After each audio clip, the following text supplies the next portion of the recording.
Are you wondering how polyvagal breathing can lessen your anxiety? I can help with that. I'm Jan Bidwell, and welcome to my YouTube channel. I'm a clinical social worker and a meditation teacher with decades of experience working with people in many settings. I've been meditating since 1985 and have thousands of hours of training. I use breath awareness and ventral vagal toning to help clients in my practice decrease anxiety, and I see very powerful results. Being mindful of taking long, slow breaths is very calming. You can use it consciously throughout your day. Diaphragmatic breathing involves expansion and contraction of the diaphragm as you deepen your inhalation and exhalation. Right now, take a few very deep breaths, inhaling so that the belly expands. Exhaling so the belly contracts. Put your hand on your belly so you can feel it expand and contract. When you breathe deeply, you get more oxygen, which is a very good thing. There is an explosion of research on polyvagal toning and breath work. I have links for some of the research below. As we breathe deeply, we tone the ventral vagal. But what exactly does that mean? What is the vagus nerve? The vagus nerve is the 10th cranial nerve and the longest nerve that runs from our brain down the body. It affects the gut, the spleen, liver, kidneys, stomach, pancreas, lungs, heart, throat, face, and ears. 80% of the information communicated by the nervous system is communicated from the body up to the brain. The oldest part of this nerve, the dorsal vagal, is activated when we are in fear of our lives. When this nerve is activated, we freeze. This is part of the sympathetic nervous system, which activates the release of stress hormones. If you are told to run, fight, or freeze, you are in a dangerous situation. Stress hormones help you perceive that and get to safety. We all need to be able to evade danger. We also need to be able to calm ourselves when we are not in danger. Often, our sympathetic nervous system gets switched on, keeps releasing stress hormones, and resists being turned off. Anxiety can alert us to take action, but too often we have free-floating anxiety that is difficult to tolerate. We can train our mind and our body to turn down the volume of that anxiety by focusing here, now, perceiving that we are safe, and then strategically controlling our breathing. Try again taking a few very deep breaths, inhaling so the belly expands, exhaling so the belly contracts. When we breathe this way, we are toning the ventral vagal nerve, the part of the vagus nerve that runs down the front of the body.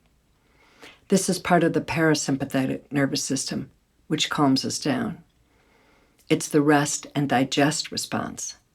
When we stimulate the ventral vagal, we lower our heart rate, increase our critical thinking, increase the expression on our face and in our voice, lower our blood pressure, calm our organs, and calm our gut.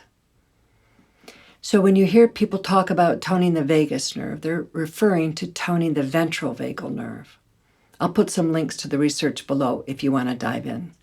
There's also a link to my album, Tactical Mindfulness, and cuts 3 through 6 will guide you through deep breathing. Research shows that diaphragmatic breathing specifically triggers body relaxation responses, has been shown to keep Alzheimer's at bay, increases our metabolism, decreases negative emotion, significantly lowers cortisol levels, contributes to emotional balance, enhances pulmonary function, improves cardiorespiratory fitness. It improves emotional reactivity. It relieves panic disorder symptoms and lowers anxiety. Boom. There is so much benefit to deep breathing. The thing is, you're breathing right now. It isn't difficult to do.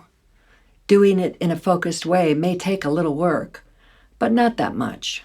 Not really. When we practice deep breathing, we develop muscle memory. When we are under stress, we can call on that muscle memory and breathe deeply. Remember, you can't flunk breathing. You've been doing it your whole life. But there are some ways to breathe that will help you get all the benefits I just outlined. It is very simple. You breathe very deeply and guide your breaths with your attention. Counting as you breathe is the easiest. First, and importantly, breathe only through your nose, always. Nasal nitric oxide is only released when we breathe nasally, and nitric oxide increases the distribution of oxygen throughout the body. Nitric oxide improves heart health, reduces inflammation, increases physical endurance, improves memory, and so much more. Having higher levels of nitric oxide is ideal for overall health. So breathe through your nose as much as you can in any situation, but always use your nose when you do breath practice. I've been taught to use whisper breaths, or Ujjayi pranayama, so that is the way I teach breath exercises. When we whisper, we contract the top of our throats. This constriction slows the breath, so our breath can be longer and slower. Just the way the flow of water slows when it's poured through a funnel. So whisper breath sounds like this. Hi, I'm Jan. This is what it sounds like to breathe.